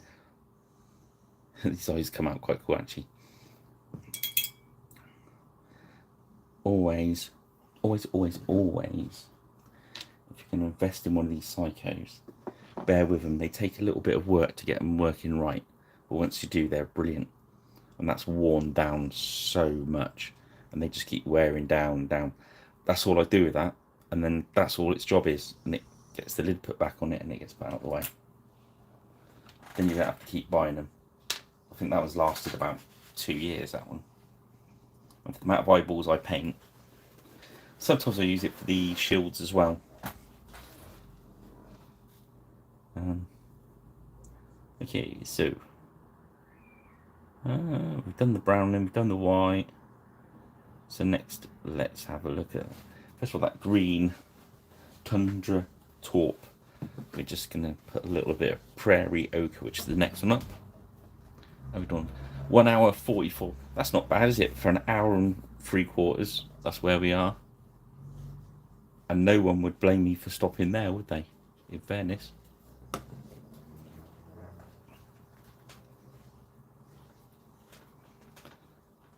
So, go on Gripping Beast website, buy these 2 miniatures, put this video on, and paint along with me. You can do it.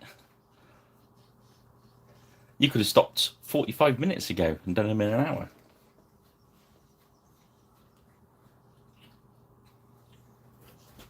Well, that needs a good shape. That's a bit gloopy, that one. I did notice some, it's obviously different pigments act different ways. Some of them are a little bit gloopy. So, this one's going to have plenty of medium into it. There we go. It's kind of like a mushy pea green, this one. Unload your brush, and I'm just going to do some little, almost painting like lines across the higher bits, just to give some texture, because we're not going to muck around with his trousers too much.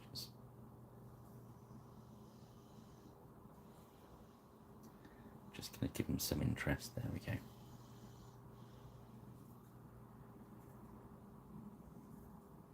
Nice, that's them done. So the next job is this gold. Now this in here is mostly now is the Army Paint Flesh Wash, but the old one,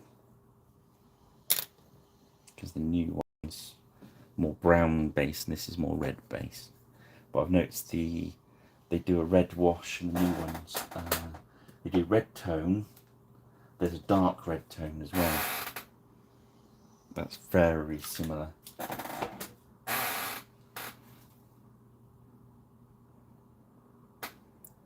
So we're just going to drop a little bit of this flesh onto all the gold.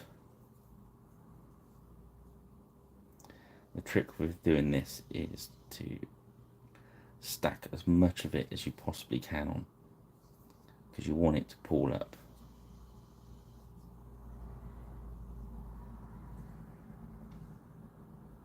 Which is the opposite to what you usually quite sparing, but we want it to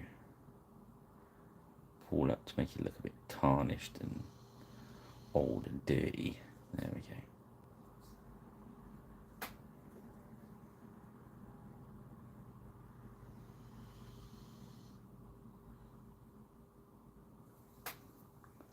There we are. So that's good. Let's see where we are. So, again on the sword, you need a little bit of dark tone, which is your black or known oil or whatever you want to call it.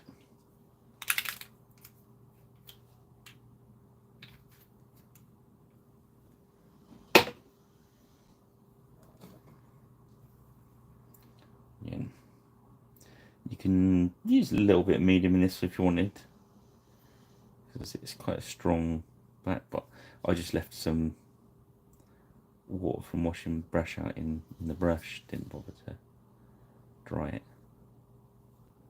So that works as well. There we go. And we're just going to put a bit on top of his ball. There we go. I'm tempted to put a bit. I think we're going to water it down with some medium, and I'm just going to run some into his beard and hair.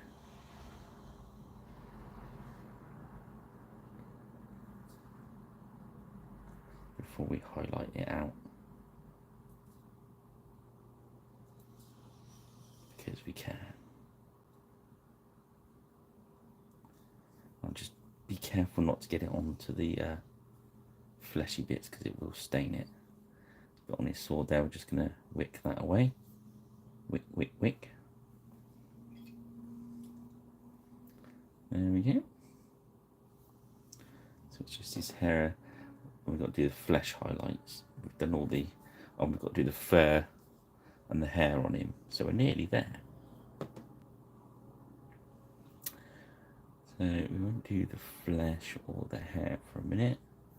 So we go back to him. We're going to sort his hair out. So we're going to go to, I like jumping straight up to a nice bright yellow. This is demonic yellow, which is a vivid yellow. We go back to our nicer brush. And I'm not going to water this down now, because we want to be in control of the paint now. So we'll just put a little tiny bit on the point of our brush. And we're just going to pick out. I'm just ever so gently touching this down. So it's almost like doing a dry brush, but obviously it's just because we're going so light. So I don't want any going into the I suppose it's closer to an edge highlight than a dry brush.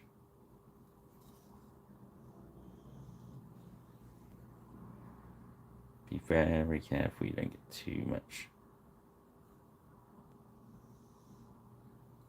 I just want it a little bit picked out here and there, just to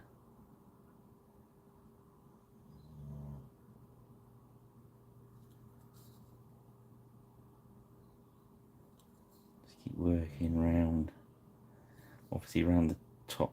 Somebody said to me once, think of a halo. So work around in a halo. That's where the sun's going to catch the head.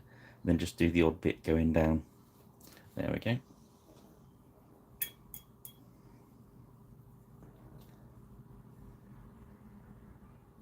So it's just his fur now. So we want to go back to that light brown we had. And we're going to, let's use this brush. That was that light brown was over there.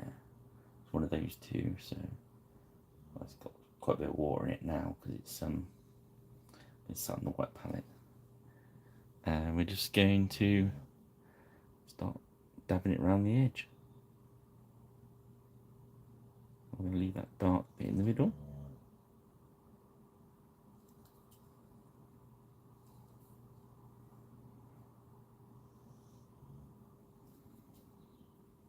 And once we've got a nice mix, we're going to put a wash over it and blend it all together.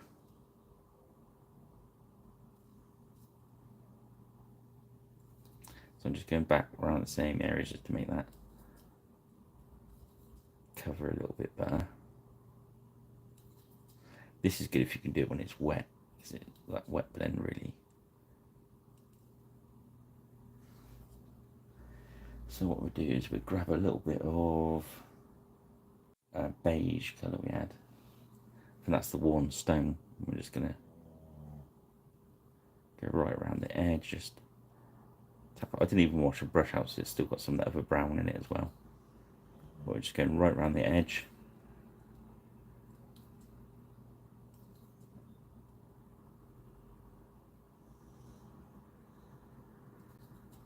Just interests, makes it interesting for our eyes, pulls our eyes around. That's what you want your miniatures to do. Interesting bits, excite our eyes. There we go. So we let that draft now, and we're going to put a wash into that. So apart from that, he's done. So let's, oh no it's not, we haven't done the flesh. Girth. So let's find a light grey. We're going for ash grey. Oh, I've altered the tone of one of my lights now. Woo! We're going for a journey. I've still not quite got used to the fact that my lights have got these touch sensitive buttons on the inside, so when I reach across for a paint, I quite often turn my own lights off. I've actually put some clips, the clips you use for painting, by the buttons to try and stop me doing it. I still do it. So we're going to do the same with this light grey now. This is the ash grey. We're going to load our brush up. And we're just going to work around.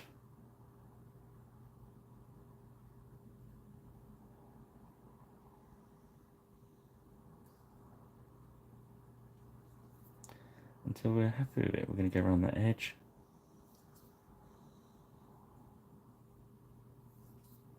Almost like painting the single strands in. As we get around the back, we're going to go around close to the middle of the head. And leave obviously the back dark, because that's, he's leaning his head back. There we go. Take the odd one, the whole length of his hair. There we go. Of course, if we make it too light, you can just go back in with the black wash and take it back down again. So he just needs his flesh doing now, and he does. So we started with agate skin at the start of the night and that wash. Now we're going to go up to bubbly Barian flesh, which is a lighter one. There we go. We've come to 2 hours. Oh, your Viking must be ticking down now, Johnny. I wonder if anyone's going to try and sniper you at the end.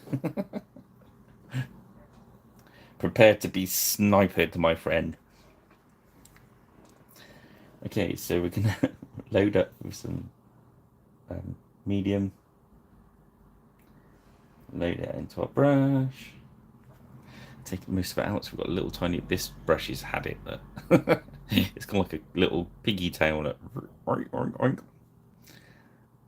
And we're just gonna tap it on his nose, on his forehead, his cheekbone, his upper lip, and his chin. There we go. Just that little bit of highlight just does enough. Because we've already gained, where we used the speed paint, we've gained lots of free shading on this flesh already. So we're just, in fairness, we're just doubling down. You could actually gone back in with the agate flesh again first if you wanted to, just to re-establish some of the highlights. But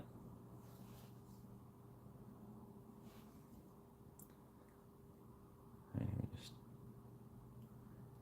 anywhere where that light's going to catch across the top of his back of his hand and his knuckles.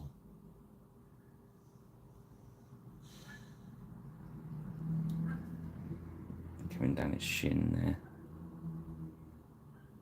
across the top of his leg. There we go. And let that dry off a sec.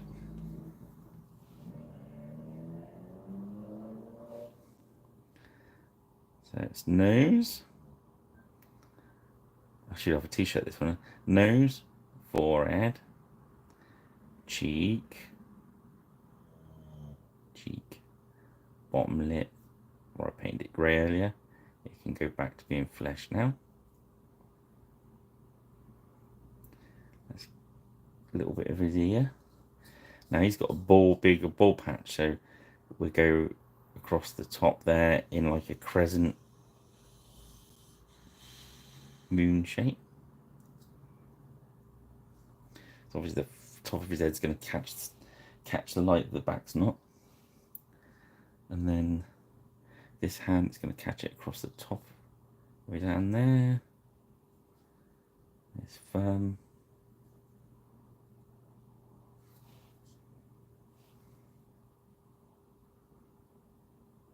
His fingers there, you just pick them back out across the top, across his knuckles, leaving the back of his hand. There we go. So let's go back to the first one. Don't think that even needs strengthening, that's fine. What I do need doing is it needs a little bit of silver. Shining silver. God, I'm gonna, after I get off camera, I'm just gonna go and fall asleep. I've been quite excitable tonight. So that shining silver, we're just going to do the same with his ball. We're just going to make the top shiny. Shiny balls. Or we were going to do some more of his fur, but in fairness, now it's dried. Oh, we'll put a bit of wash in it. Why not? So again, with his sword, he's holding his sword aloft. By the power. Yeah, that, you got it. And that little groove across the top, a little bit there, because the top of his blade's going to be right in the sunshine. We won't touch the back of it, so we're just going to do the side and top. Not that his sword would be that shiny, but it looks good for the miniature. It is my miniature, in fairness. So yeah, let's do the brown wash on this. So we get that strong. Let's do it with soft tone. So the strong tone would make you might lose the light patches, but with the soft tone we shouldn't do. If we do, we can always wash it off. So this is soft tone with no medium in it. We're just going to lay that on there. That's going to help that blend in a little bit. So we'll go around first, we'll just put it all on. Then we're going to wash our brush and we're going to come back round. Let's put some on his staff as well. That needs some love. And the leather around his belt. Or we could edge highlight that as well. Oh! See, this is what happens when you start fiddling. See, we're 2 hours in And all of a sudden, I found myself another 10-15 minutes work, which is a problem when you're doing commissions, when you get carried away. Yes. As Rich will vouch for some of the paint jobs he's received in the post.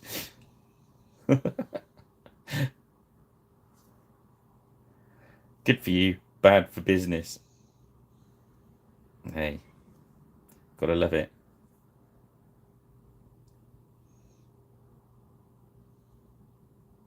Just a little bit around his eyes. There we go. You could wash that brown, but I like the fact that it's not quite blended properly. But if you want to look blended, you could wash that with the soft tone, just a bit watered down.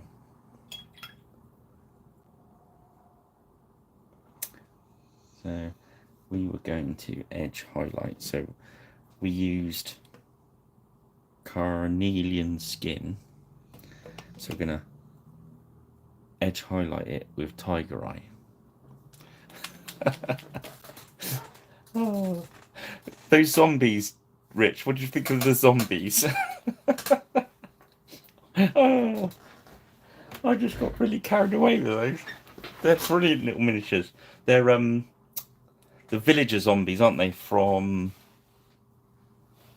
are they Osprey? Oh, not Osprey. Oh, who makes them? Who makes those zombies you sent me? I know they were villagers. Oathmark, the Oathmark ones.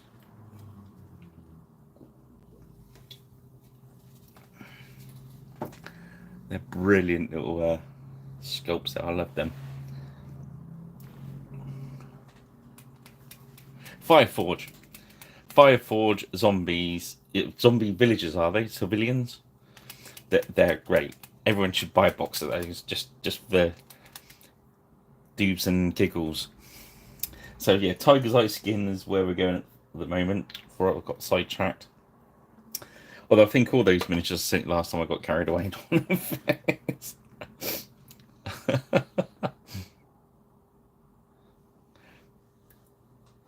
So now what we're doing, we're going to load our brush up with the light brown we just picked out, and we're going to edge highlight all the leather. So just carefully paint round.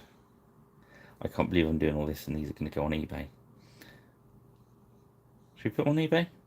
Or should I take them to the show? Oh, that's a good idea. I could take them to the show Monday. Sorry, Sunday. Or I could put them on eBay. Anyone want to put them on eBay? Anyone need a priest?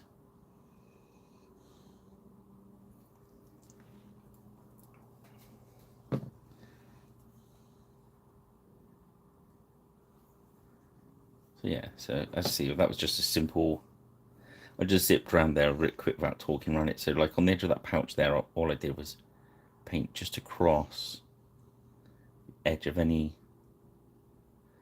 belt or pouch. And on the end of his belt there, I could just paint just onto the edge of the belt and down the straps there. I've hardly got any paint on my brush, just so it doesn't go anywhere else. There we go. It's like his sword handle there. Just paint a little bit in there. Last week I got carried away with this Viking and I stuffed it up for 99p.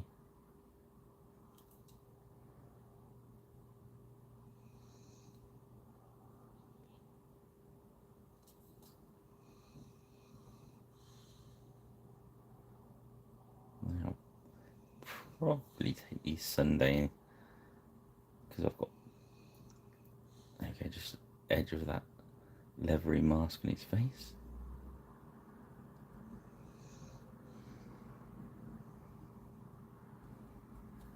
Actually use this light brown for just a little bit of interest on his staff. Just letting the edge of the brush just gently rub this, put some down. A crook, isn't it? It's a crook. Do you know what? I couldn't think of that earlier, and all of a sudden it just pops into your head, doesn't it? Okay, I think they're done. Let's just paint them. the black ring of glory. Victory lap. Yeah, I heard that on somebody else's video. I don't know, I can't remember who it was. Otherwise, I'd credit them. If you've seen the video, somebody goes, "Yeah, this is called a victory lap," and I've pinched it. So sorry, whoever I've pinched it from. And when I find out again, I'll credit you. Here we go with the black victory lap. Whee! Well, you do any colour, really, can't you? I mean, we used to do it always goblin green, wasn't it? That was the GW thing. We did this goblin green. I think it just finishes the miniature. If you look at the difference, I'll show you. Look at the difference. It's crazy. That shouldn't make any difference at all, but it does. The other thing it does, on the, you put it on the tabletop as well, it makes the bases show up better on the table, which makes no real sense at all, but it does. It's true. I think it's because it just breaks the colour up. Let's pull that bluey down. Yeah, so there we go. Let's start the waffle now, before I waffle on for too long. Thank you for joining me. If you're not subscribed, please subscribe. Don't forget to ring the notification bell if I start doing those extra vids. The other thing is it helps with the algorithms, apparently. I don't even know what the algorithm is, but I've been told that's what I've got to say. My son said, say it. Okay, it's been said.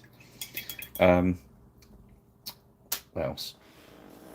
If you're in Bristol on Sunday, I'd be very pleased to see you. Come and see me and my son selling our wares and say hi and grab one of my fancy business cards. It's Lincoln Barn War Games tabletop sale, and it's a little old-fashioned villagey hall type place, and it's brilliant, and you find brilliant stuff there. And they do bacon rolls as well, which is awesome. So that's probably why I'm so excited, in fairness. Yeah, these, I'm really pleased how these come out. These will be there. You'll be able to buy those for around about 20 quid, I imagine. Something like that. I'll figure that out later. So yeah, if you are around, that'd be great. If not, see you next time. Don't forget to check out 99p Guy on eBay, because Johnny's going to win a Viking for 99p. Cheers, Mr. Clonk. And I think that's it. I think we're done. So it's 2 hours, 2 priests. And I get some, I'll let them dry for an hour or so and then lacquer them, put them in the light box. And if you check us out on Facebook or X, you'll be able to have a look at the pictures. Okay then, guys, I will see you again soon. Have a cracking weekend. And I will see you next time. If not before, and it'll be next Friday. That's if I don't see you Sunday. And we're away. Thanks, guys. Thanks for joining me. And I'm going to go now. Cheers then. Have a good one.